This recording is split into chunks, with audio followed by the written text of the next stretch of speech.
Hallelujah. मैं आप अपने परिवार का स्वागत करता हूं। आज दूसरा दिन जो हमारा बाइबल स्टडी का है Hallelujah. I welcome all my family to the second day of our Bible study. और मैं बिलीव करता हूं कि ये फास्टिंग प्रेयर जो है ये बहुत ही ग्लोरियस होने वाली है। And I believe this fasting prayer is going to be very glorious. कल हमने प्रेरितों के कार्य अध्याय 1 से सीखा। Yesterday we learned from Acts chapter 1. हमने जाना कि कैसे प्रभु ने हमें अपना गवाह होने के लिए बुलाया है And we learned how the Lord has called us to be His witnesses. और कैसे हमें आखिरी सांस तक उसके साथ विश्वास योग्य रहना है। And how we ought to be faithful to Him till the very last breath. और आज हम प्रेरितों के अध्याय जो दूसरा अध्याय है उससे हम लोग सीखेंगे। And today we will learn from Acts chapter 2. और ये बहुत ही एक सुंदर एक ब्यूटीफुल चैप्टर है एक्ट्स में और बहुत ही इम्पोर्टेंट चैप्टर है And this is a very beautiful and a very important chapter of the book of Acts. क्योंकि इसमें this chapter is about the coming of the Holi spirit क्योंकि ये अध्याय पवित्र आत्मा के आने के बारे में है and the birth of church. और कलीसिया के जन्म के बारे में। सो आइए अपनी पेन और कॉपी और नोटपैड जो भी आपके पास है आप उसको ले लें, अपनी बाइबल ले लें और पूरे आदर के साथ हम लोग वचन को आज सीखेंगे। So take up your Bible, your notepad and pen, and we will learn the word with honor. आइए एक प्रार्थना करते हैं। Let us pray. खुदावंद हम प्रभु यीशु मसीह के नाम में आपके पास आते हैं। Lord God, we come before you in the name of our Lord Jesus. प्रभु हम आपको धन्यवाद देते हैं कि आपने हमें अनुग्रह दिया प्रभु We कि thank हम you. इस उपवास को शुरू कर पाए प्रभु, और जिस अनुग्रह से हमने ये शुरू किया है उसी अनुग्रह के साथ हम इसको प्रभु पूरा भी करेंगे। We thank you, Lord, for the grace that you have given to us to begin this fast. And the grace with which we have begun is the grace we will complete this fast with. और प्रभु ये केवल एक रीति रिवाज की तरह हमारा उपवास नहीं खुदावंद, मगर हम विश्वास करते हैं कि इस उपवास के बाद एक नए लेवल को हम देखेंगे यीशु के नाम में। This is not a tradition for us, this fasting. Lord, we believe that we will see a new level from this fast. In तेरे Jesus' वचन name. की गहराई में बढ़ेंगे, We will grow in the depth तेरी of your word, आत्मा की ऊंचाई में बढ़ेंगे। in the height of your spirit. और खुदावंद होने दे कि जो मेरा परिवार जहाँ से भी, चाहे वो भारत हो चाहे वो दूसरे देश हो, जहाँ से भी वो जुड़े हैं, वो बहुत सा फल फलने वाले होंगे। And Lord, let all of my family, whether they're joining from India or from abroad, let them bring forth much fruit in their life. In Jesus name. यीशु के नाम में. Amen. Amen. Hallelujah. So चलते हैं हम book of acts में chapter 2 में। प्रेरितों की किताब उसका दूसरा अध्याय. तो पहली आयत ऐसा कहती है, जब पेंतिकोस्त का दिन आया तो वह सब एक जगह इकट्ठा थे। When the day of Pentecost had fully come, they were all in one accord in one place. सो पेंतिकोस्त जो शब्द है ग्रीक में वो एक ज्यूइश फेस्टिवल है, The word Pentecost is a Jewish festival, और जो पेंतिकोस्त है इसका मतलब होता है 50। and this word Pentecost means 50. और जब हम पुराने नियम में देखते हैं तो ये जो पर्व था this was called feast of weeks, और ज्यूइश भाषा में इसको शैवुअत भी कहा जाता है। In the Old Testament, we see this was called सप्ताह का त्योहार या Shabbat. और ये आप इसको लय व्यवस्था 23 में पढ़ सकते हैं। इसके बारे में अगर आप लिख रहे हैं तो लिख लीजिए, लय व्यवस्था 23 और व्यवस्था विवरण डिटोनॉमी 16:9-10 में आप इसको पढ़ सकते हैं। You can read this in Leviticus 23 or Deuteronomy 29. एक बहुत ही इम्पॉर्टेंट बात इस पेंटिकॉस्ट की ये है कि ये 50 दिन बाद जो पास ओवर है उसके 50 दिन बाद ये मनाया जाता है। An important thing about this festival is that it's celebrated 50 days after the Passover. आप जानते हैं पास ओवर को क्या हुआ था? You know what happened on the Passover? जब मृत्यु का वो दूत मिस्र के सारे पहलौठों को उसने मारा तो परमेश्वर ने अपने लोगों को बोला कि तुम एक मेमना लेना और उसका जो लहू है उसका अब दरवाजे के बाहर चौखट पे लगाना, और जब वो दूत आएगा तो वो जब उस लहू को देखेगा तो वो पास ओवर हो जाएगा या वहाँ से वो चला जाएगा। The Lord had instructed the Israelites, take a lamb, slay the lamb, and put the blood of the lamb on the doorpost. And when the angel of death comes and strikes the firstborn of Egypt, but he will see the blood on the doorpost of Israelites, the angel of death will pass over. आप सबको मेरी volume आ रही है? क्योंकि बहुत सारे comments आ रहे हैं. Please increase volume. Team, if you can increase the volume. Okay.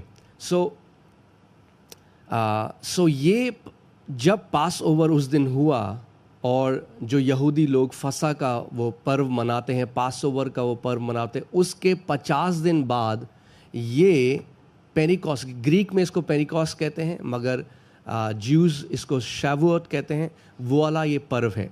On the day of Pentecost, which is 50 days after the Passover, it's called the Festival of Weeks or Shavuot in Greek.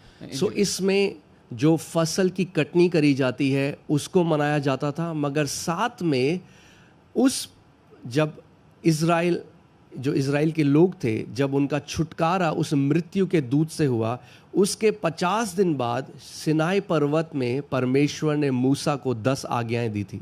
So after the Passover, 50 days passed, and the Lord gave commandments to Moses on the Mount Sinai. So आप देखते हैं दो चीज़ें यहाँ पे हुई. So you see two things happened. एक तो इज़राइली इसको मनाते हैं क्योंकि वो सेलिब्रेट करते हैं जो कमांडमेंट्स, जो 10 आज्ञाएं दी गई, उसको सेलिब्रेट करते हैं. So the Israelites celebrate this for the 10 commandments that were given to them. और साथ में जो पहला फर्स्ट फ्रूट वो यहोवा को चढ़ाते थे, ये उसको भी दर्शाता है, उसको भी ये लोग सेलिब्रेट करते हैं. And also the first fruit they offer to the Lord, that also they celebrate. और एक्सोडस 19 में आप पढ़ सकते हैं कैसे परमेश्वर ने जो 10 आज्ञाएं हैं वो सिनाई पर्वत में अपने लोगों को दी. And you can read that in Exodus 19 how the Lord gave them the 10 commandments. अब यहाँ पे लिखा है when the day of Pentecost, English में लिखा है had fully come. In English it says जब पूरी तरह से वो पेंटिकोस्ट का दिन आ गया. Now you have to understand it has two meanings again. इसके दो मतलब है आपको समझना मैंने है. आपको एक अध्याय में बताया था कैसे क्रोनोस और काइरोस जो टाइम के लिए लिखा गया बाइबल में, ग्रीक दो अलग अलग शब्द हैं, क्रोनोस और काइरोस. In chapter 1 I had told you how there are two words for time, Chronos मैंने and आपको बताया था Kairos. क्रोनोस घड़ी के समय की तरह है जो पृथ्वी का समय है, और काइरोस परमेश्वर का वो नियुक्त समय है. Chronos is the watch time or the time on the earth. Kairos is God's time or the appointed time of God. सो यहाँ पे क्या हुआ? When the day of Pentecost had fully come, यानी पूरी तरह से सूरज आ चुका था. ये आधी रात नहीं थी, जल्दी सुबह नहीं थी. ये तब की बात बता रहा है. क्रोनोस के हिसाब से पूरी तरह से सूरज आ चुका था. So जब when the day of Pentecost had fully come, when the sun had risen, it was not early but it was fully risen. मगर अब अगर हम आत्मिक इसको देखें, when Pentecost had fully come, यानी जब परमेश्वर का वो समय वो पूरा आ चुका था. But if we see it in the spirit manner, then when the day had fully come, when God's timing, God's appointed timing had fully come. ये हम गलातियों 4:4 में भी देखते हैं. Galatians 4:4 when Bible says when the fullness of time had come, God sent His Son, born of a woman, born under law. So fullness of time had come.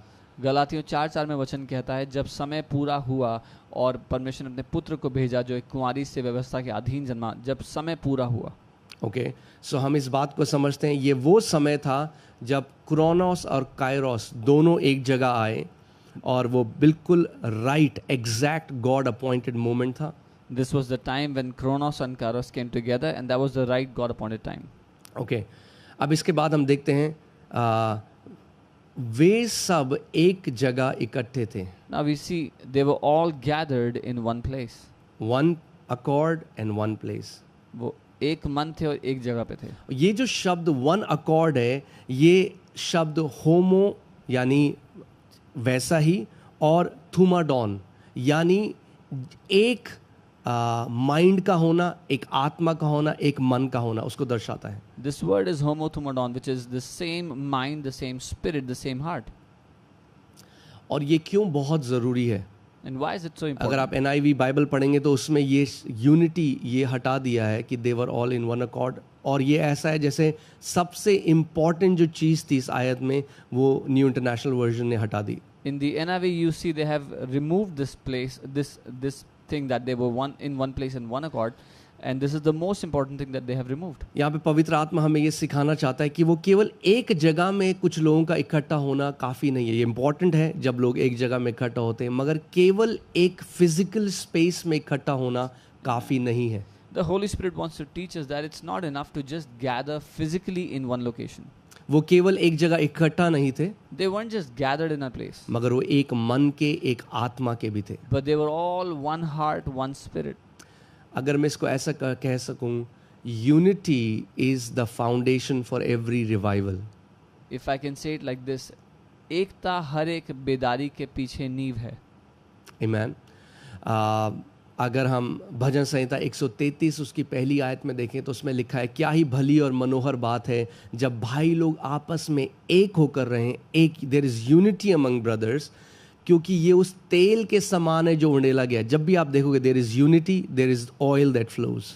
Psalm 133, it says, how good and how pleasant it is for brothers to dwell together in unity.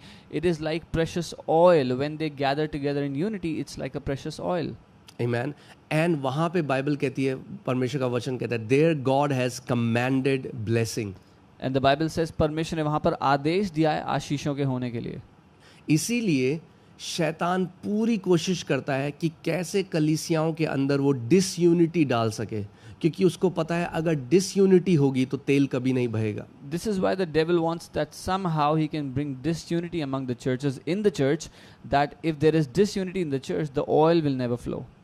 इसीलिए हम यहाँ पे देखते हैं दो चीज़ें हम इस आयत में सीखते हैं कि हम लोगों को आज नई नियम की कलीसिया में क्या चीज़ सीखनी है. जो इन लोगों के साथ हुई, वो एक जगह में एकत्रित है. सो एक जगह में एकत्रित होने का महत्व है, बहुत ज़रूरी है. So we see two things that happened to them. They were all together in one place, which is very important. कई लोग कहते हैं हमें क्यों एक जगह इकट्ठा होने की ज़रूरत है, हम लोग घर पे बैठ के कर लेंगे. Some people say, why do we need to gather in a place for church? We can sit at home and do it. मैंने आपको पहले अध्याय में बताया था, आज्ञा 500 से ज़्यादा भाइयों को दी गई थी, मगर केवल 120 ने उस बात को माना. और आगे हम पढ़ेंगे, केवल इन 120 के ऊपर जो एक जगह एकत्रित थे, उनके ऊपर पवित्र आत्मा उतरा, 380 के ऊपर नहीं उतरा. I told you in chapter 1 that how the commandment was given to 500 brothers, but only 120 gathered in the upper room. And we will read in this chapter further that the Spirit of God on the day of Pentecost only came on those 120 who were gathered in a place, not on the 380.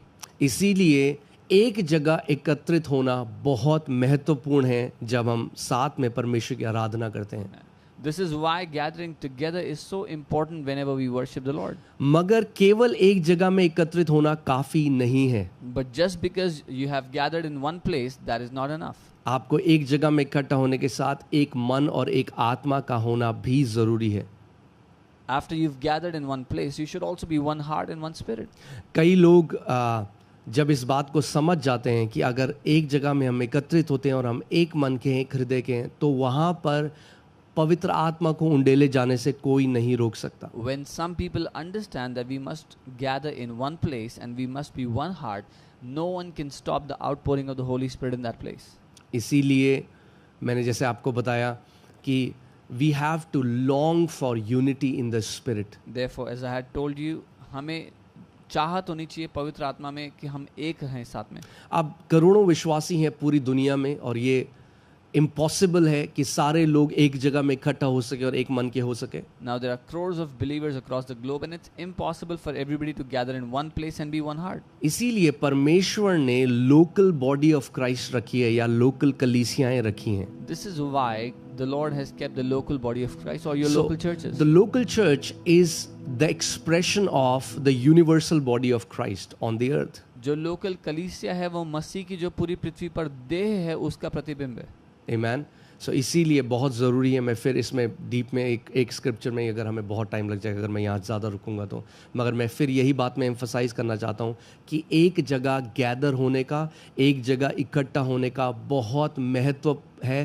क्योंकि जब हम देखते हैं ये हुआ, विश्वासी और भी थे 380 जो घर पे बैठे थे या वो मंदिर में रहे होंगे पेंतिकॉस्ट मनाते हुए, मगर वो नहीं आए, उन्होंने यीशु की आज्ञा को नहीं माना और उनके ऊपर पवित्र आत्मा नहीं उतरा. केवल इन 120 के ऊपर उतरा जो इकट्ठा थे एक जगह में. So the other 380 disciples must have been in their houses or maybe in the temples celebrating the day of Pentecost. They did not obey the commandment. They did not come together. They were not in one accord in one place. So the Holy Spirit did not come upon them. The Holy Spirit came upon these 120. और यही प्रभु यीशु मसीह की प्रार्थना थी जब उसने अपनी सेवा पूरी करी। और जॉन 17 में, यूहन्ना 17 में जब उसने पिता से प्रार्थना करी, उसने ये प्रार्थना करी, Lord let they may be one as we are one. And this was the prayer of the Lord Jesus in John 17 when he had finished his ministry. He said, प्रभु जैसे हम एक हैं वैसे ये भी एक हों. आमीन। आइए चलते हैं दूसरी आयत में। Let's go to verse 2. दूसरी और तीसरी आयत पढ़ते हैं।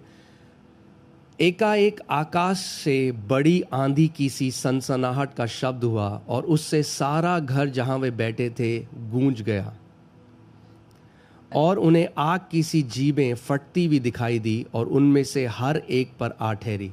And suddenly there came a sound from heaven as of a rushing mighty wind, and it filled the whole house where they were sitting. Then there appeared to them divided tongues as of fire, and one sat upon each of them. You know, God's promises may take some time, हो सकता है परमेश्वर के वायदे पूरे होने में कुछ समय ले, but when the fulfillment comes, it comes suddenly. लेकिन जब उनका पूरा होना होता है तो वो अचानक से होता है. Our God is a God of suddenlies. हमारा परमेश्वर अचानक का परमेश्वर है. Amen. और आप देखेंगे यहाँ पे ये लोग ऑलरेडी 10 दिन तक इंतज़ार कर रहे थे जो पिता की प्रतिज्ञा है उसको पाने के लिए. And you see these people were waiting for more than 10 days to receive this promise of the Father.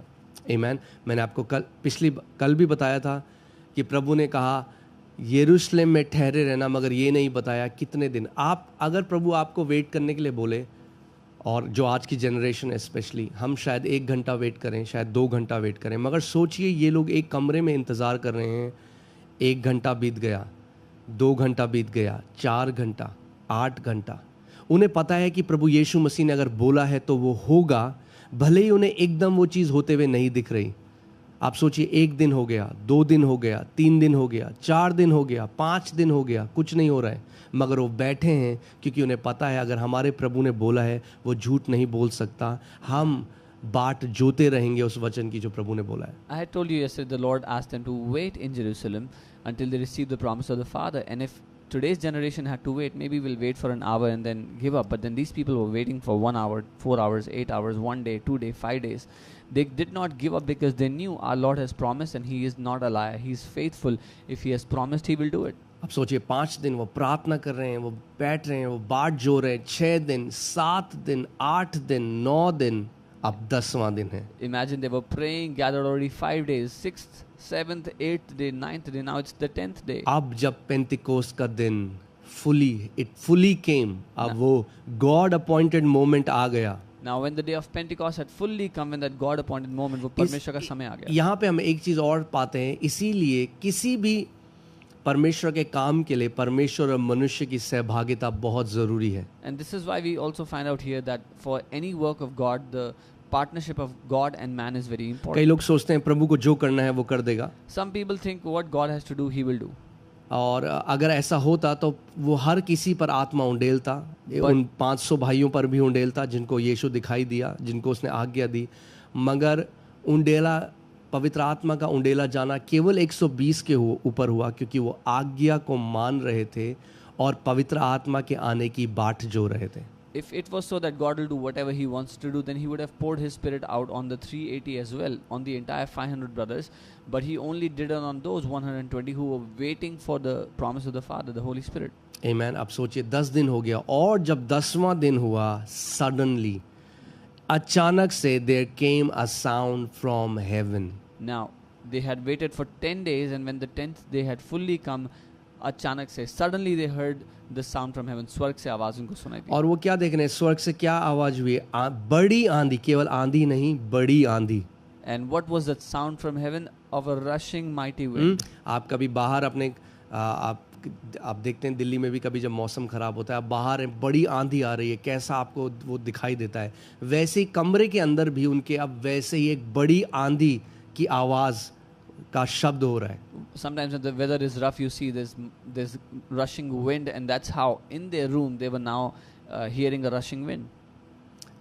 and it filled the whole house और उसने पूरे घर को भर दिया where they were sitting. जहाँ वो बैठे थे. ओके, अब एक चीज़ हमें समझना है कि ये जो कॉन्ट्रास्ट है, ये जो परमेश्वर दिखा रहा है, ये एक्सोडस 19 में जो परमेश्वर ने किया, ये उसका एक रिफ्लेक्शन है नए नियम का. Now we have to understand that this contrast that the Lord is showing is a reflection of Exodus 19, what He has done in the New Testament.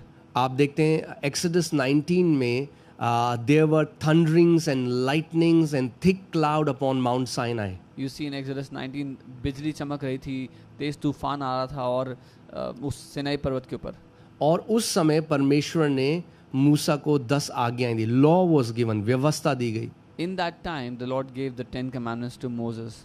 वैसे ही इस टाइम भी आप देखते हैं जैसे परमेश्वर ने उस समय किया पहाड़ के ऊपर, अब भी इन लोगों के ऊपर वैसे ही आंधी हो रही है, जैसे बड़ी आंधी होती है. It's a same parallel of exodus 19. Now, as the Lord had done there a big mighty rushing wind, the Lord is doing that here now. It's वो उसका parallel है, उसके बराबर. मगर अब परमेश्वर व्यवस्था नहीं दे रहा, अब परमेश्वर पवित्र आत्मा को दे रहा है. But now God is not giving commandments. Now He is giving the Holy Spirit. This is the birthing of the church of Lord Jesus Christ of Nazareth. ये है प्रभु यीशु मसीह की कलीसिया का जन्म होना. Amen. और जब हम देखते हैं कि कैसे, अब आप इस बात को समझिएगा, this is a beautiful truth in this. You should understand this. इसमें खूबसूरत सच्चाई है. जब एक्सोडस 32 में आप पढ़ते हो कि जब व्यवस्था दी गई 3000 लोग मर गए. In Exodus 32, when the law was given, 3,000 people died that day. और जब पवित्र आत्मा उंडेला गया, प्रेरितों के कार्य 2 अध्याय में, हम आगे उसको पढ़ेंगे 41 आयत में, तो हम पाते हैं कैसे 3000 लोगों ने उद्धार पाया. When we will read this further in Acts 2:41, how on the day Holy Spirit was given, 3,000 people received salvation. Okay, तो आप पैरेलल देखोगे. We will see a parallel. जो शव्वत था, पेंटिकॉस्ट, जब उस दिन हुआ, जब पुराने नियम में हुआ तो क्या हुआ, व्यवस्था दी गई. जब नए नियम में हुआ तो क्या हुआ, पवित्र आत्मा दिया गया. When the day of Shavuot or the Pentecost came, in the old covenant the law was given, the commandments were given, but in the new covenant the Holy Spirit was given. Amen. और आप देखेंगे कि ये जो थंडरिंग्स हुई, lightnings हुई Mount Sinai में, They're all the lightning and thundering on Mount Sinai. Sinai पर्वत में अब परमेश्वर फिर वो कर रहा है एक और पर्वत में. अगर आप नहीं जानते इस बात को, नए नियम में कलीसिया को माउंट जायन कहा गया है. परमेश्वर ने सिनाई पर्वत में अपनी व्यवस्था दी. अब वो सियोन के पर्वत में, जायन के पर्वत में, जहाँ वो कहता है मैं सदा बसूंगा, आई विल ड्वेल इन जायन विद माई पीपल. अब वो सियोन में भी, जायन में भी वैसे ही आत्मा के साथ उतर रहा है जैसे उसमें हुआ, मगर अब वो हमेशा का जो व्यवस्था है वो वहाँ पत्थर में लिखी थी, अब वो हृदय में लिख रहा है. Now God is doing this new thing again in another mountain, that is the Mount Zion. The church is called the Mount Zion, where the Lord has promised that I will dwell there forever with my people. Now when the Lord had given commandments on that Mount Sinai, now He is giving this new covenant, this Holy Spirit on the Mount Zion, where the old covenant was written on stone. This new covenant is written on our hearts. Amen. और हम देखते हैं ये Hebrews 12, इब्रानी 12 में अगर हम 22 से 24 पढ़ें तो उसमें लिखा है, पुराने नियम से वो कंपेयर कर रहा है कि पुराने नियम के लोग सिनाई पर्वत में गए, but you have come to Mount Zion, मगर तुम लोग अब सिनाई पर्वत आए हो.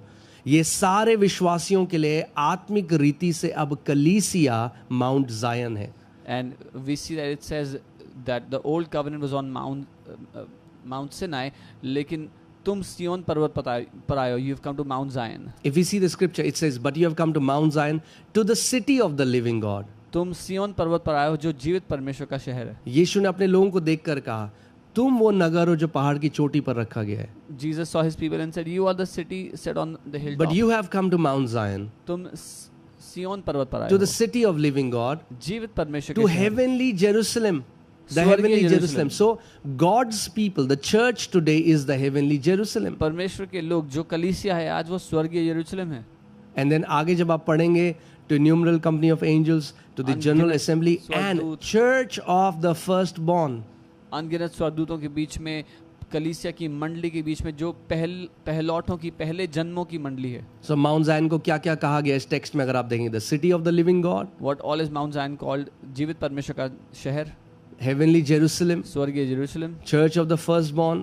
पहलौठे जन्मों की कलीसिया। Amen. तो अब आप समझेंगे कि कैसे सिनाई पर्वत में पुराने नियम में जो हुआ, अब जो प्रेरितों का कार्य 2 अध्याय में हो रहा है वो माउंट जायन में हो रहा है या सिय्योन के पर्वत में हो रहा है। Now you'll see what happened in the old covenant in Mount Sinai is now happening on Mount Zion in the new covenant. तो हम देखते हैं जैसे वहां थंडरिंग थी वैसे यहाँ पे भी थंडरिंग्स और बड़ी आंधी का शब्द हुआ। As there were thunderings there, here we have a thundering and a उसके बाद हम देखते हैं कि आग किसी जीवें फटती हुई दिखाई दी और उनमें से हर एक पर आ ठहरी। And we see tongues of fire came and rested upon each one of them.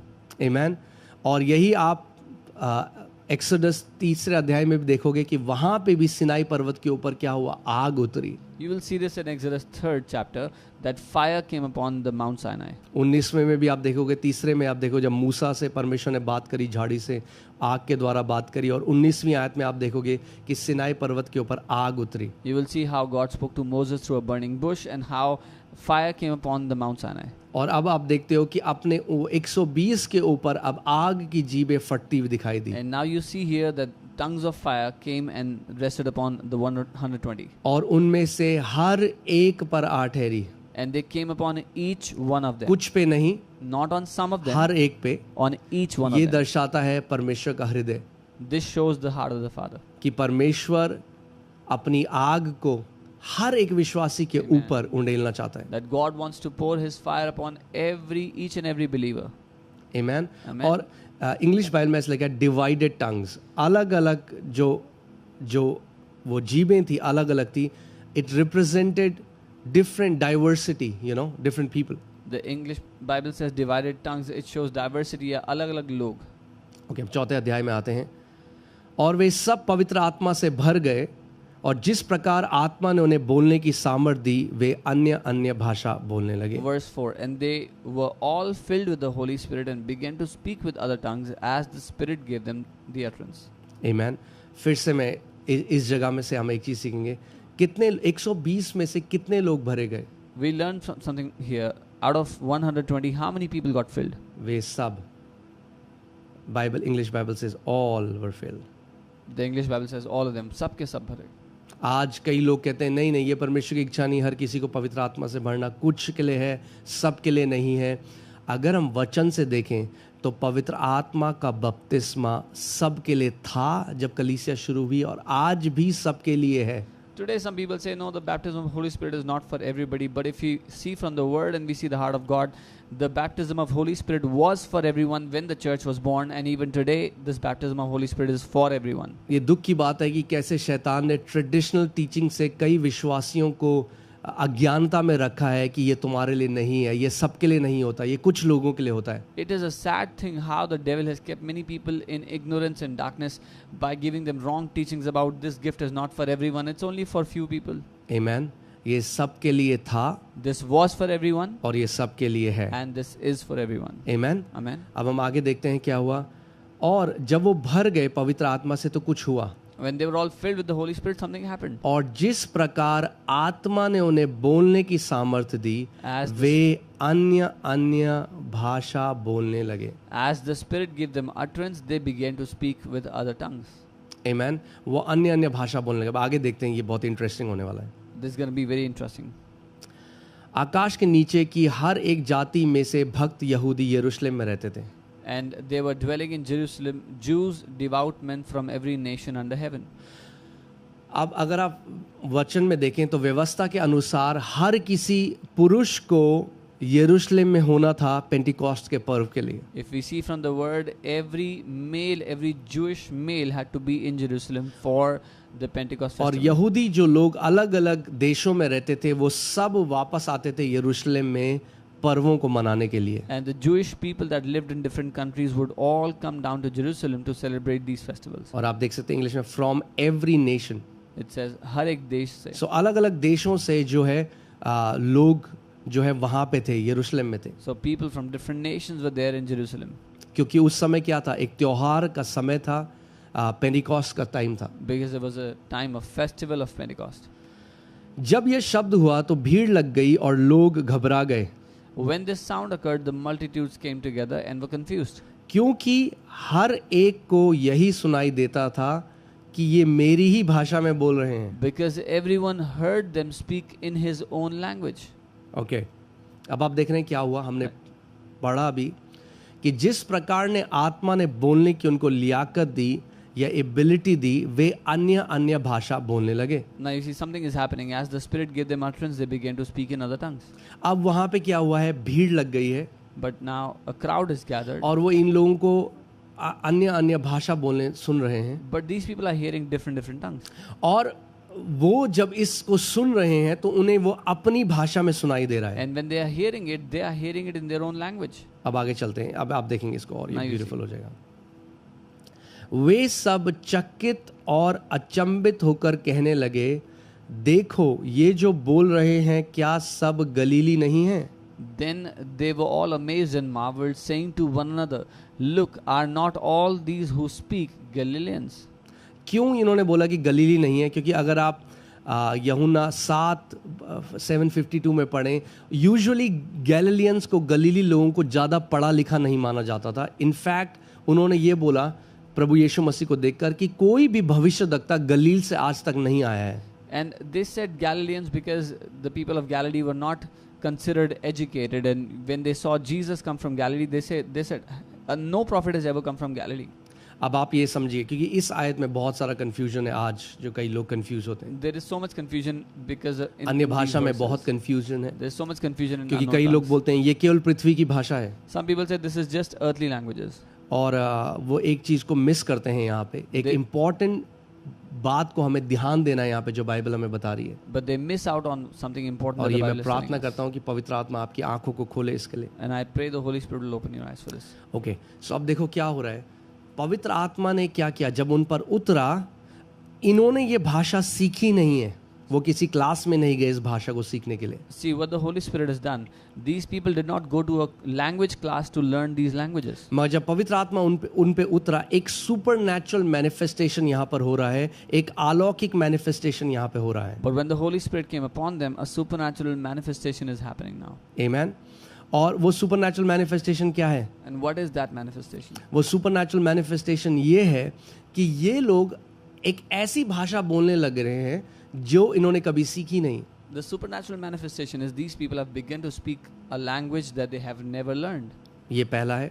The first thing. दूसरा, Second, जो लोग इनको सुन रहे हैं, the people that are hearing them, वो जब इनको सुन रहे हैं तो उनको ये भाषा अपनी भाषा में सुनाई दे रही है. when they are hearing these people, they are hearing them speak their own language. ध्यान से सुनिए, यहाँ पर कोई अनुवाद करने वाला नहीं है. There is no interpreter here. Hear carefully, there is no one interpreting here. कई लोग कहते हैं कि अन्य भाषा में तभी प्रार्थना करो जब कोई अनुवाद करने वाला हो. Some people That is a say, different kind of tongues Paul is talking about. some people say only pray in tongues when there is someone to interpret it.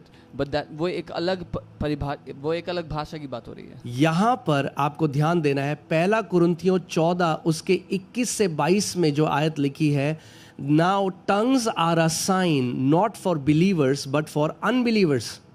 What is written in 1 Corinthians 14:21-22, अन्य भाषा एक चिन्ह है विश्वासियों के लिए नहीं लेकिन अविश्वासियों के लिए. आपको सबसे पहले ये समझना पड़ेगा कि जो टंग्स है, जो अन्य भाषाएं हैं, वो भांति भांति की डाइवर्सिटीज ऑफ टंग्स हैं.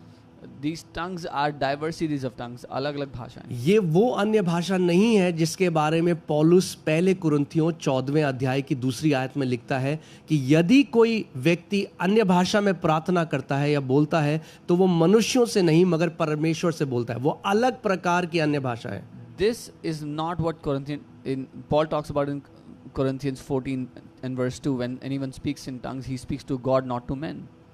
Amen. So क्योंकि वहां पे वो कह रहा है वो मनुष्यों से नहीं बोलता। अगर कोई अन्य भाषा में प्रार्थना करता है तो वो मनुष्यों से नहीं कहता।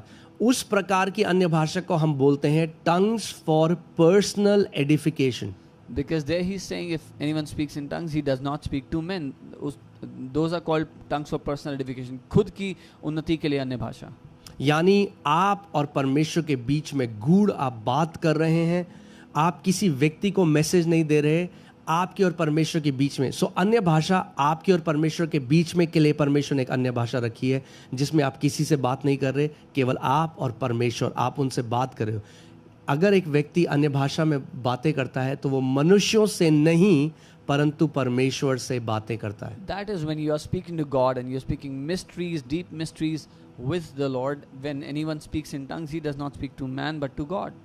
मगर एक अन्य प्रकार की अन्य भाषा है जिसको बोलते हैं tongues as a sign for unbeliever. But there is a different kind of tongues that's called अविश्वासियों के लिए जो चिन्ह है, और यहाँ पर वो हो रहा है, and that is happening here. और ये होता है जैसे आप फॉर एग्जांपल आप तिब्बत गए और आप प्रचार कर रहे हो और तभी अन्य भाषा ने आपको ये एबिलिटी दी कि आपके मुंह से तिब्बतियन निकलने लगी जो आपने सीखी नहीं है उस समय। मगर आप जो अन्य भाषा प्रार्थना कर रहे हो, आप जो बोल रहे हो, परमेश्वर मैसेज दे रहा है तिब्बत के एक बंदे को और उसको वो भाषा अपनी भाषा में सुनाई दे रही है। दिस बिकम्स, और वो कहेगा आप तो भारत से हो, आपने कभी तिब्बतन नहीं सीखी, आप कैसे मेरी जो गांव की जो ठेठ तिब्बतन भाषा है आप वो कैसे बोल रहे हो और आप ये मिस्ट्री कैसे बोल रहे हो। तब उसको पता लग जाएगा कि ये व्यक्ति ये परमेश्वर की तरफ से हो रहा है। So for example, you go to Tibet to preach the gospel, and when you are speaking, the Holy Spirit gives you utterance and you start to speak in tongues. But when you are speaking in tongues, the Tibetan person there is hearing you speak his village Tibetan language, and he will be amazed and astonished how you, being from India, can speak my village Tibetan language, and they will know that God is speaking to you in that tongues. अब ध्यान से समझिए इस passage में क्या हुआ है। Now hear carefully what has happened here. अगर कोई आपको आपकी भाषा में बात करे तो क्या आप अमेज हो जाओगे? If someone comes and आप क्या speaks, अचंभित हो जाओगे? यहाँ पे लिखा है चकित और अचंभित हो गए वो लोग। if someone comes to you and speaks your language, will you be amazed or surprised? It says they were astonished. आज कई लोग कहते हैं कि अन्य भाषा में प्रार्थना करना और कुछ भी नहीं। जब एक व्यक्ति दूसरी भाषा सीख लेता है और दूसरी भाषा में प्रचार करता है, यही अन्य भाषा में बात करना है। तो अगर कोई आकर अन्य भाषा बोलता है या आपकी भाषा में बोलता है तो आप अचंभित थोड़ी ना होगे। So today some people teach that speaking in tongues is nothing but when you learn someone else's language and you start to preach in their language. But if today someone comes and speaks to you in your language, you will not be astonished. वो क्यों अचंभित और चकित हो गए हैं? Why are they astonished? क्योंकि वो जानते हैं कि इन गलीलियों को हमारी भाषा नहीं आती, क्योंकि हम हर साल आते हैं यहाँ पे। Because they know that these Galileans don't know our language. We come here every year. और वही नहीं, And not just वो that. जानते हैं कि इसमें एक अलौकिक manifestation, there is a supernatural sign what is happening. वो जानते हैं ये आम बात नहीं है। क्यों? इंग्लिश में मेरे को ज्यादा अच्छा लगता है, वो कहते हैं how is it that we hear each in our own language in which we were born. And there is something supernatural happening, and in English it's written like this कि ये ऐसा कैसे है कि हम में से हर कोई वो सुन रहा है वो भाषा जिसमें हमारा जन्म हुआ था। आप सोचो, अब मैं चाहता हूं कि आप अपनी कल्पना का इस्तेमाल करो। Use your imagination. 120 लोग एक जगह में एकत्रित हैं, 120 people are gathered पवित्र in a आत्मा place, उनके ऊपर उतरा The और Holy वो एक Spirit came नई on them. भाषा बोलने लगे and they all began to जिसको speak a उन्होंने new सीखा tongue, नहीं। which they never learned. और वहां पे कुछ इटली के लोग हैं, And there are some Italians there, कुछ अरब लोग हैं, some Arabs, कुछ चाइनीज हैं, some Chinese people, कुछ फिलीपींस के some हैं। Philippines. अब जब वो सुन रहे हैं तो एक व्यक्ति कह रहा है अरे देखो ये तो फिलीपींस में बोल रहे हैं, Now some people when they are hearing, they are saying, "Oh look, they are speaking in ये तो Philippines." मेरी फिलीपींस की भाषा में बोल रहे हैं। All these people are speaking in मगर my जो Philippine वहां पे language. चाइनीज है वो कह रहा है नहीं नहीं भाई ये चाइनीज में नहीं बोल रहे, ये तो चाइनीज, ये फिलीपींस में नहीं बोल रहे, तो मेरी चाइनीज भाषा में बोल But रहे the Chinese people that are there, they are saying, no, they're not speaking in Philippine language, they are speaking in Chinese language. मगर वहां पे जो अरब है वो कह रहा है नहीं नहीं भाई ये तो अरेबियन में बोल रहे हैं, मुझे तो अरेबियन में सुनाई दे रहा है। But the Arab man says, no, I'm hearing them speak Arabic. I'm not तो hearing हल्के them. हल्के वो ये समझ गए अरे इन सब जो ये बोल रहे हैं हमें ये कैसे हो रहा है इसीलिए तो वो चकित हो गए दे वर अमेज्ड बिकॉज वो कह रहे हैं ये कैसे हो रहा है कि जो भी ये लोग बोल रहे हैं हम सबको हमारी भाषा में सुनाई दे रहा है. So now they all realized that, and they were astonished because they said, when these are speaking in tongues, each one of us is hearing the language we were born in. हम में से हर एक, ध्यान दीजिए जो Bible लिखती है, इसीलिए जो ये डॉक्ट्रिन्स आज आती हैं जिसमें बोलते हैं नहीं अन्य भाषा कुछ नहीं है, बस दूसरी पृथ्वी की भाषा है. हाँ, पृथ्वी की भाषा तब है जब वो एक साइन है अनबिलीवर का, और वो भी तब जब विश्वासी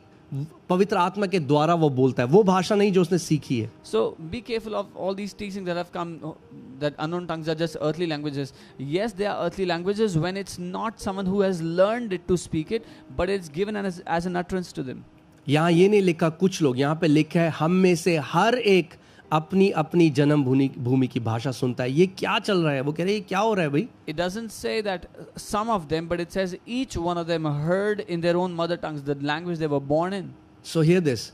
जब ये when this kind of tongues is in operation, जब इस तरह की अन्य भाषा काम करती है, you don't need an interpreter. आपको अनुवाद करने वाला There is नहीं no चाहिए. interpreter here. कोई अनुवाद नहीं कर रहा है यहाँ पे. यहाँ पे एक अनुवाद की जरूरत ही नहीं थी, There is no need for क्योंकि interpretation. पवित्र आत्मा ने उसी व्यक्ति की भाषा में ये बात बोली. Because the Holy Spirit is speaking to each person in their own language. Okay, you don't need interpretation for this kind of tongue. There, our Bible clearly talks about diversities of tongues or different kinds of tongues. आपको इस तरह की भाषा का अनुवाद नहीं चाहिए. Bible साफ बात करती है अलग अलग भिन्न भिन्न प्रकार की अन्य भाषाएं.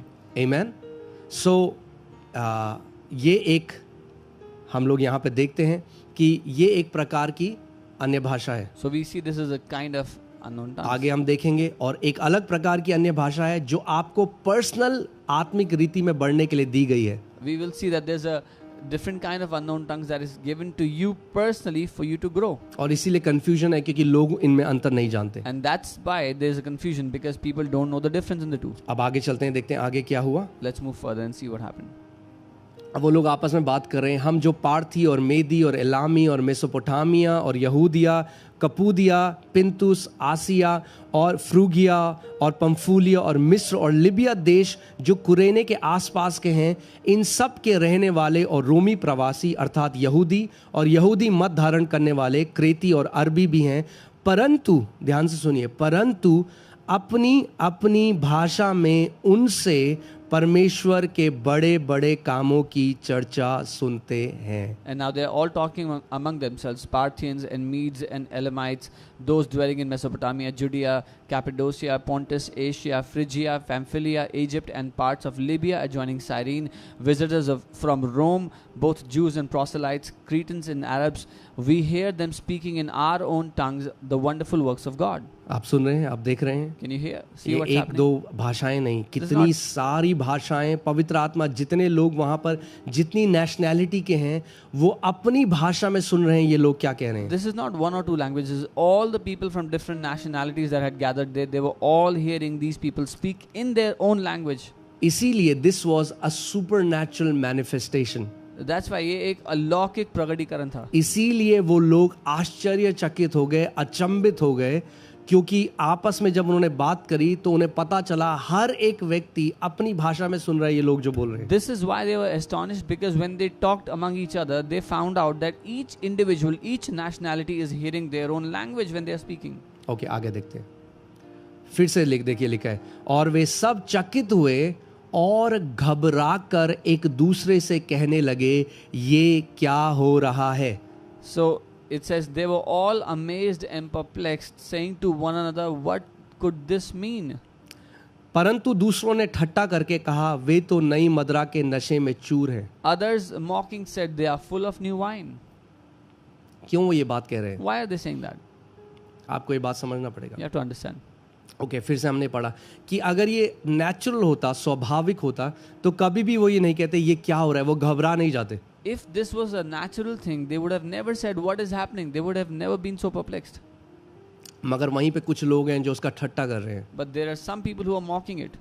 और इससे हमें पता चलता है कि जब भी परमेश्वर एक अलौकिक काम करता है, whenever there is a supernatural manifestation, there will always be two kind of reactions. So from this we know whenever God does something supernatural, हमेशा दो तरह की प्रतिक्रिया रहेंगी उसके लिए.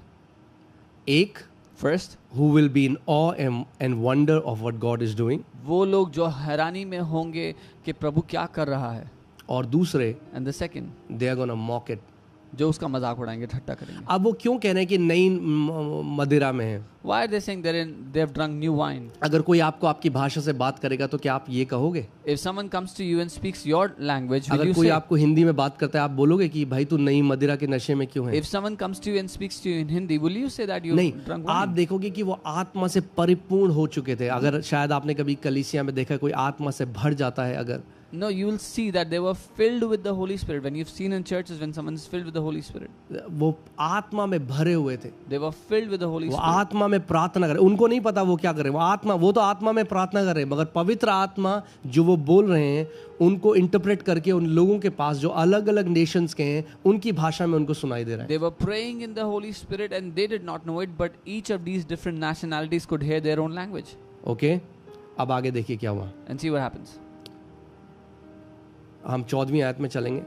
Verse 14. तब पतरस उन 11 के साथ खड़ा हुआ और ऊंचे शब्द से कहने लगा, हे यहूदियों और हे यरूशलेम के सब रहने वालों, ये जान लो और कान लगाकर मेरी बात सुनो. जैसा तुम समझ रहे हो ये लोग नशे में नहीं हैं, क्योंकि अभी तो पहर ही दिन चढ़ा है. But Peter, standing up with the 11, raised his voice and said to them, Men of Judea and all who dwell in Jerusalem, let this be known to you, and heed my words. For these are not drunk as you suppose, since it is only the 3rd hour of the day. यानी वो लोग normal नहीं behave कर रहे थे. आपने देखा है जिसको जो ड्रंक होता है, जो नशे में होता है, वो क्यों कह रहे हैं ये लोग नशे में हैं? That means these people were not behaving normally. When you've seen someone who's drunk, they don't behave normally. They are आज drunk. जब कोई व्यक्ति अन्य भाषा में प्रार्थना करता है, कई मसीह जो उसको नहीं समझते उसका मजाक उड़ाते हैं. देखना ये पागल है, ये लोग कैसे पागलों जैसा बिहेव कर रहे हैं. When someone prays in tongues today, there are some Christians who make fun of it. They mock it. They say, "Oh, look at these mad people, how they're behaving," क्योंकि वो नहीं समझते because they don't understand कि ये आत्मा का काम है. that this is the work of the Spirit. मगर यहाँ पे हम देखते हैं सबसे बढ़िया मुझे क्या लगता है, कौन खड़ा हुआ जानते हैं आप? But here we see the best thing I like. You know who stood up? वही पतरस जो एक छोटी लड़की से डर गया था जब यीशु को क्रूस पे चढ़ाया गया. The same Peter who was afraid of a little girl, a little maiden, when they were crucifying Jesus. वही पतरस जिसने यीशु को 3 बार इनकार कर दिया. The same Peter that denied Jesus 3 times. और जब लोगों ने उसको पकड़ा तो केवल उसने डिनाई नहीं किया, बाइबल कहती है उसने कर्स किया, उसने गाली दी, उसने कहा मैं नहीं जानता उस यीशु मसीह को. वो इतना डर गया था. When he was caught, when people caught him, the Bible says he didn't just deny Jesus, he also cursed Jesus. और अब वही डरपोक पतरस जब पवित्र आत्मा से भर गया तो हियाव से भर गया. Now that same Peter who was a coward, when he was filled with the Holy Spirit, he was now filled with courage. When you are filled with the Holy Spirit, you are filled with the boldness that comes from God. जब आप पवित्र आत्मा से भरे होते हो तो आप उस साहस से, उस हियाव से भरे होते हो जो परमेश्वर से आता है. Amen. और हम देखते हैं कि पतरस अकेले खड़ा नहीं हुआ. He was with the 11. There was unity in this leadership. And when we see Peter didn't just stand alone, he was standing with the 12. उस leadership में एकता थी. Amen. और आप हमेशा से देखेंगे यद्यपि वो 12 हैं, बट वो 12 जानते हैं कि परमेश्वर ने पतरस को चुना है उस समय बोलने के लिए. तो हर कोई नहीं लड़ रहा है मुझे बोलना है. पतरस खड़ा हुआ and the 11 are with him.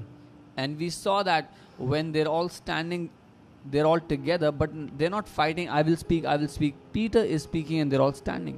Okay. और वो खड़ा होकर ऊंचे शब्द से कहना है. He is bold now. वो ऊंचे शब्द से कह रहा है. And he's standing, he raised his voice and he's speaking loudly now. He's not afraid. He's speaking courageously. अब वो कह रहा है, हे यहूदियों और यरूशलेम के सब रहने वालों, He's saying, all you Jews, all the people who dwell in Jerusalem, कान लगाकर मेरी बात सुनो. hear me carefully. जैसा तुम समझ रहे हो ये लोग नशे में नहीं हैं, These are not drunk as you suppose, क्योंकि अभी तो पहर ही दिन चढ़ा. English Bible says it's the 3rd hour of the day. since it is only the 3rd hour of the day. 3rd hour Jewish time के हिसाब से सुबह के 9 बजे है. According to the Jewish time, the 3rd hour is 9 a.m. तो ये कब चल रहा है? ये सुबह 9 बजे चल रहा This है. is happening at 9 a.m. in the morning. ठीक है. क्योंकि जो यहूदी होते हैं वो कुछ खाते या पीते नहीं जब तक मॉर्निंग प्रेयर ना हो. Because Jews would not eat anything or drink anything until the morning prayer. आमीन. अब आगे हम देखते हैं 16वीं आयत में. परंतु यह वह बात है जो योएल भविष्यद्वक्ता के द्वारा कही गई थी। But this is what was spoken by the prophet Joel. परमेश्वर कहता है कि अंत के दिनों में ऐसा होगा कि मैं अपना आत्मा सब मनुष्यों पर उंडेलूंगा और तुम्हारे बेटे और तुम्हारी बेटियां भविष्यवाणी करेंगी और तुम्हारे जवान दर्शन देखेंगे और तुम्हारे पुनरिये स्वप्न देखेंगे। And it shall come to pass in the last days, says God, that I will pour out my spirit on all flesh. Your sons, your daughters shall prophesy, your young men shall see visions, and your old men shall dream dreams. Okay अब यहाँ पे फिर से हमें एक चीज दिखती है, हमें परमेश्वर का जो हृदय है ना वो वचन में बार बार दिखाई We देता है। see one thing again here. The heart of God is everywhere in the Word of God. वो कहता है, वो कह रहा है ये जो फुलफिलमेंट है, ये जो पूरा होना है, ये योएल नबी की भविष्यद्वक्ता जो उसने भविष्यवाणी करी थी उसको पूरा होना है। He says this fulfillment is the prophecy that Joel prophesied, and it's being fulfilled now.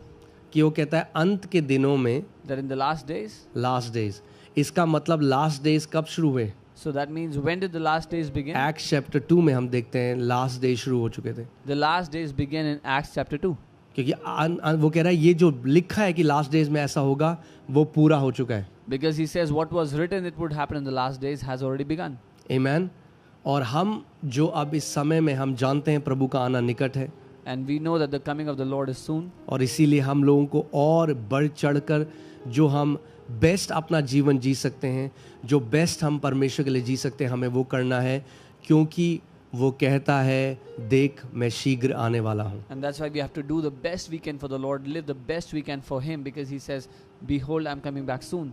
And he says my reward is with me। और वो कहता है मेरा प्रतिफल मेरे साथ है। जैसा जीवन आपने जिया पर्दे के पीछे, The kind of life you live behind the curtain, उसका प्रतिफल देने वो आ रहा है। He is coming back to give अगर the आपने reward एक of it. व्यक्ति को एक गिलास पानी भी पिलाया, If you offered someone a glass of अगर water, आपने अपने कमरे में किसी बीमार के लिए घुटने टेके, if you prayed for someone sick, अगर when आपने you were किसी here, भाई की मदद करी, when you helped a brother, हर एक चीज केयरफुली रिकॉर्ड करी गई है स्वर्ग में, everything is carefully recorded in heaven, और वो आ रहा है। and He's coming back. आमीन।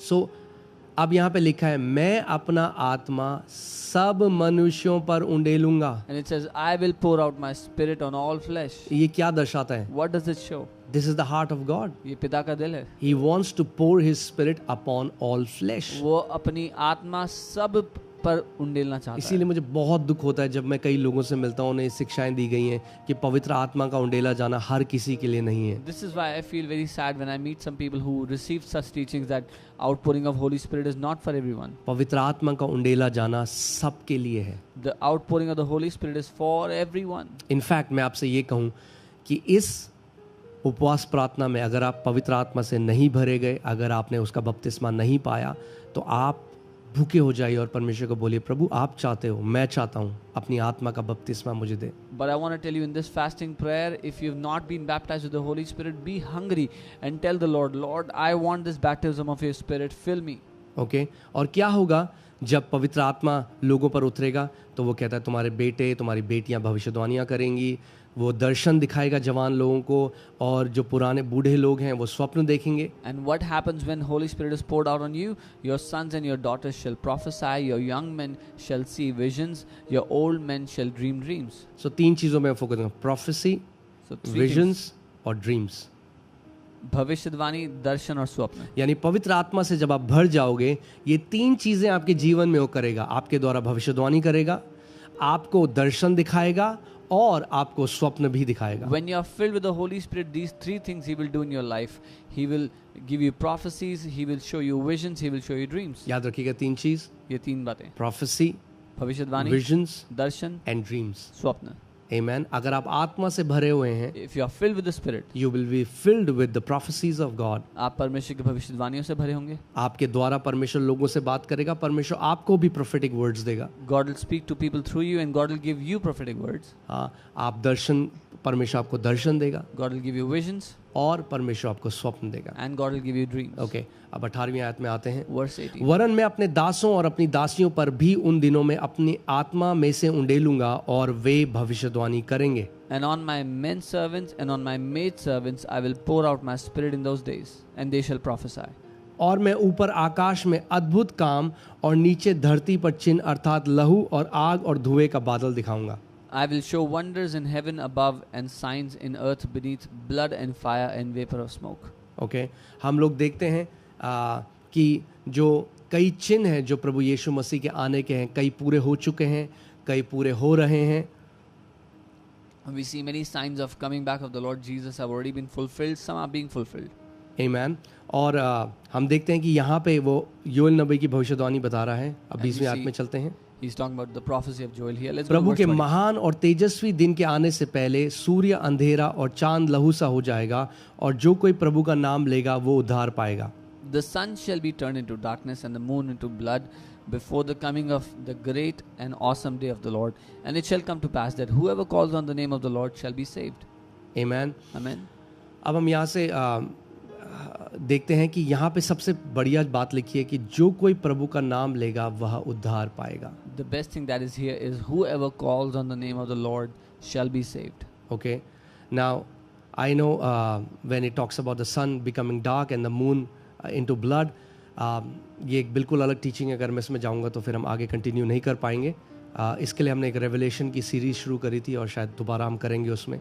मगर अभी मैं आपको यही बता रहा हूँ कि मेन चीज़ क्या है कि we don't get entangled in the times and seasons and we become fearful. मुद्दे की बात यह है कि हम समय मौसम क्या चल रहे हैं उसमें फंस करके डर से ना भर जाएं, भयभीत ना हो जाएं. अब मैंने आपको बताया था प्रेरितों के कार्य 1 अध्याय में यीशु ने क्या कहा, समय और कालों को जानना तुम्हारा काम नहीं है. I had told you Acts chapter 1, Jesus said it's not your job to know the times and seasons. When you see these events happening on the earth, जब तुम पृथ्वी पे ये सब घटनाएं होती it should encourage you to live deeper and stronger for Christ. इससे आपको और प्रोत्साहन मिलना चाहिए और गहराई से और जोश के साथ प्रभु ये चीज़ हमें डरानी नहीं चाहिए, मगर ये चीज़ हमारे अंदर और एक जोश लाना चाहिए कि और हम प्रभु बढ़ के तेरी सेवा करेंगे, क्योंकि मेरा प्रभु, मेरा यीशु जिससे मैं प्रेम करता हूँ वो वापस आने वाला है. These things should not make us fearful or afraid, but they should encourage us because my Lord whom I love, my Jesus is coming back soon. और इन सारे साइंस के बीच में देखिए, it shall come to pass whoever calls on the name of the Lord. इन समयों के बीच में कोई भी जो परमेश्वर के नाम को पुकारेगा वो बच जाएगा. तो हमारा काम क्या है? प्रभु के नाम को हर किसी के पास लेकर जाना. किसी धर्म को नहीं, ईसाइयत को नहीं, मगर प्रभु के नाम को, जिस नाम में चंगाई है, छुटकारा है, उद्धार है, कि ताकि लोग उस नाम को पुकार सकें जिसमें मुक्ति है, जिसमें उद्धार है. Amen. And the Bible is saying when all these signs are happening, anyone who calls on the name of the Lord shall be saved. So our job is when we see these signs happening, take the name of the Lord to everybody, and whoever will call out on the name of the Lord shall be saved. Okay. अब हम 22वीं आयत में चलते हैं. Let's go to verse अब 22. यहाँ पे पतरस फिर से कह रहा है, हे इज़राइलियों ये बातें सुनो, यीशु नासरी एक मनुष्य था जिसका परमेश्वर की ओर से होने का प्रमाण उन सामर्थ के कामों और आश्चर्य के कामों और चिन्हों से प्रकट है जो परमेश्वर ने तुम्हारे बीच उसके द्वारा कर दिखाए, जिसे तुम आप ही जानते हो. And Peter starts to speak again. He says, Men of Israel, hear these words. Jesus of Nazareth, a man attested by God to you, by miracles, wonders, and signs which God did through him in your midst, as you yourself know. Okay. अब अगर आप बार बार एक देखें कि लूका यहाँ पे यीशु नासरी को एक मनुष्य क्यों लिखता है, क्वेश्चन ये आता है, लोग बोलेंगे यहाँ पे ये क्यों लिखा है यीशु नासरी एक मनुष्य था. The question here is, why does Luke keep on writing Jesus a man again and again? क्योंकि जैसे हम प्रेरितों के कार्य 10:38 में भी देखते हैं, हम जानते हैं कि प्रभु यीशु मसीह Jesus is fully God and fully man. As we see in Acts 10:38, यीशु पूर्ण रूप से परमेश्वर और पूर्ण रूप से मनुष्य थे. इसीलिए उसे अभिषेक की जरूरत पड़ी, इसीलिए पिता को उसे अभिषेक करना पड़ा, क्योंकि बाइबल जैसे फिलिपियंस की पुस्तक 2 में बताती है कि उसने अपनी सारी सामर्थ को दरकिनार कर दिया और परमेश्वर की तरह इस पृथ्वी पर नहीं आया, मगर मनुष्य बनकर आया. यद्यपि वो परमेश्वर है, मगर फिर भी उसने अपनी सारी महिमा को अपने से दूर किया और एक दास का वेश धारण करके वो इस पृथ्वी पर आया. This is why the Bible says that as a man, although he was God, but he left aside all the godliness and took the form of a servant and came as a man. Amen. और हमारे लिए एक उसने उदाहरण setup किया. And he set an example for us. अब ध्यान से Now पढ़िएगा hear इस बात को. carefully. जिसका परमेश्वर की ओर से होने का प्रमाण. That a man attested by God to you.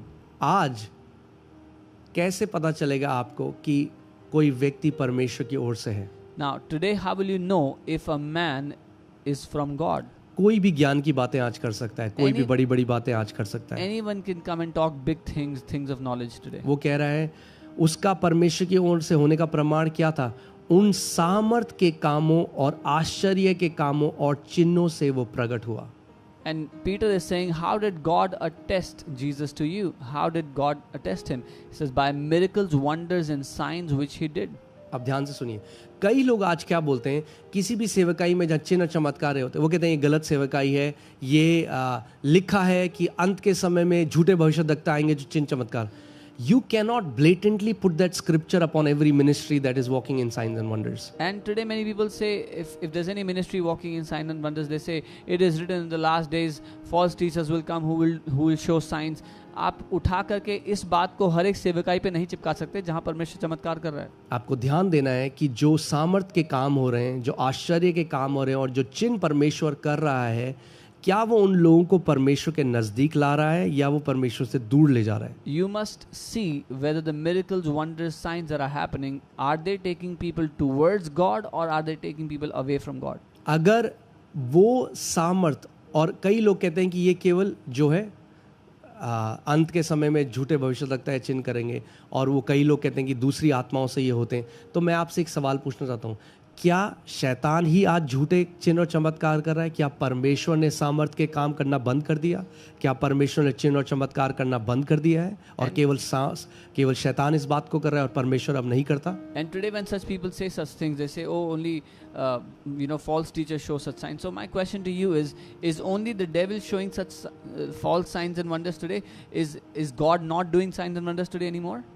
यही डिफरेंस था फरीसियों में और प्रभु यीशु मसीह में, क्योंकि फरीसियों के पास वो धर्म के शिक्षा थे, उनके पास बड़ी बड़ी बातें तो थी मगर सामर्थ के कोई काम नहीं थे. This was the difference between the Pharisees and the Lord Jesus. The Pharisees had religious big teachings, they had things of knowledge, but they did not have the signs and wonders which Jesus had. As God attested Jesus, so God today also attests those whom he has called. जैसे परमेश्वर ने यीशु का प्रमाण दिया, वैसे ही परमेश्वर आज उनका भी प्रमाण देता जिसको उसने बुलाया है. आप पूरी हिस्ट्री में देखिए, Look at the entire history. जब प्रभु ने अपोस्टल्स को बुलाया तो उनके द्वारा प्रभु ने बड़े बड़े काम भी करे, सामर्थ के काम करे, चिन्ह और चमत्कार करे. When God called the apostles, he did big wonders and miracles and signs through them. आप बाइबल बताती है कि लोग पतरस की परछाई का इंतजार करते थे सड़कों में कि पतरस जब चलेगा उसकी परछाई ही हमारे ऊपर अगर पड़ जाए तो हम लोग चंगे हो जाएंगे, और ऐसा होता भी था उनके साथ. When Peter would walk out in the streets, people would wait that his shadow would fall on us, and just by the virtue of his shadow we'll be healed. और आप पूरी हिस्ट्री में देखेंगे, And you will see this in the entire history. Church fathers देखेंगे जिनको परमेश्वर ने महान रूप से इस्तेमाल किया, परमेश्वर के दास और दासी देखेंगे जिनको परमेश्वर ने बुलाया, उनके जीवन में प्रमाण था कि परमेश्वर ने इस व्यक्ति को बुलाया है, क्योंकि इसके द्वारा वो काम होते हैं जो एक मनुष्य नहीं कर सकता. ज्ञान की बातें हर कोई कर सकता है, इसीलिए पौलुस ने कहा स्वर्ग का राज्य बातें नहीं है मगर सामर्थ है. We will see the church fathers, many men and women of God. We will see how God did amazing signs, wonders, miracles through them, because God was showing that He has called them. Because anybody can talk big things, but only God appointed people can do such things. और हम जानते हैं कैसे फरीसी जो थे उस समय, वो भी परमेश्वर की व्यवस्था की बातें करते थे, उपवास रखते थे, बड़ी बड़ी बातें करते थे.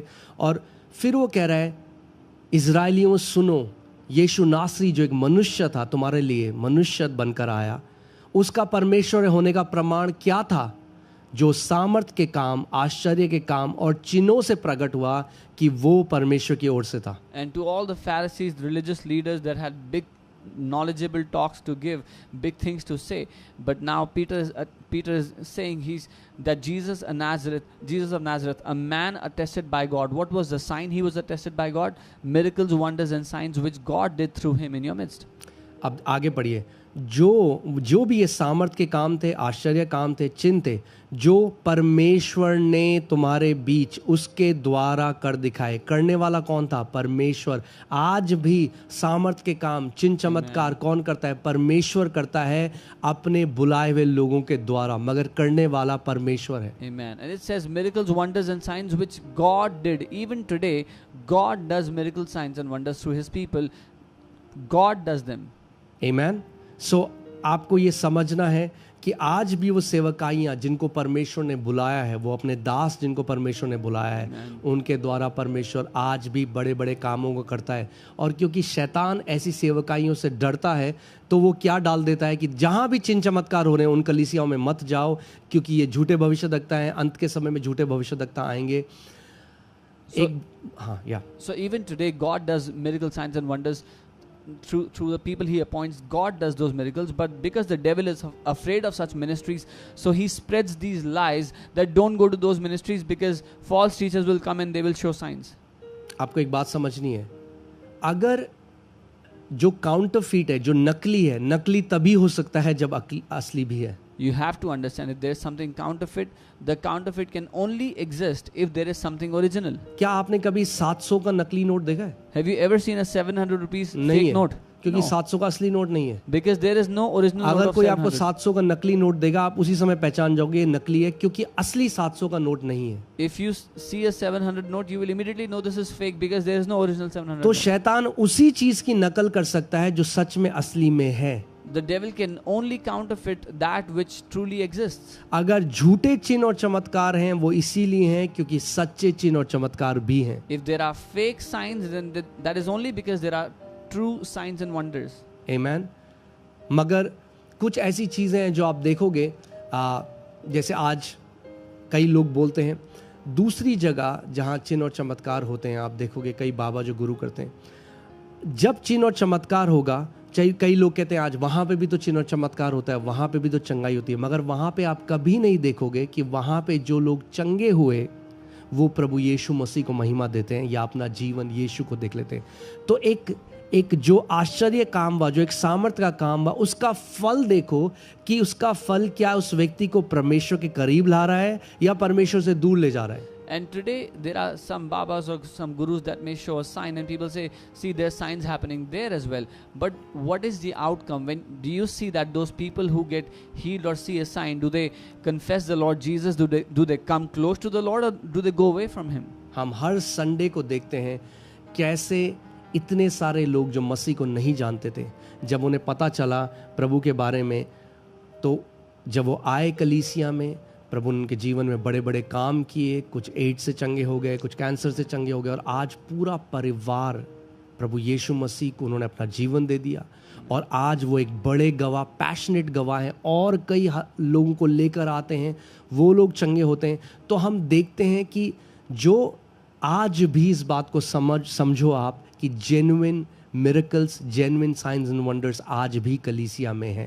Week on week we see this happening in the church, that people that did not know the Lord, when they come, they get healed, they become passionate, radical for the Lord, then they go out and preach to other people, bring those people, and they get saved. Even today the Lord does genuine signs, wonders and miracles. परमेश्वर हमेशा एक समान है, वो बदलता नहीं। God is the same, He never changes.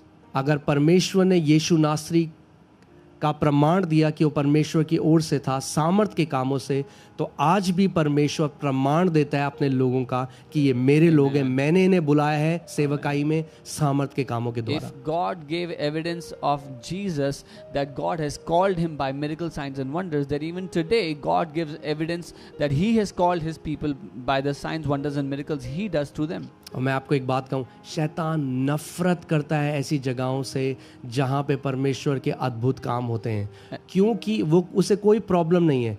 वो आप एक धर्म का प्रचार करो जहाँ लोग बीमार आएँ, बीमार जाएं, जहाँ लोग बदले ना, जहाँ वो शैतान के चंगुल में रहें, उसे कोई फ़र्क नहीं पड़ता। And the devil hates such places, such ministries where people come and they get set free, where God does mighty works. He has no problem if someone is preaching religion, if someone is giving knowledge where people come sick and they go back sick, there's no change in life. He has no problem there.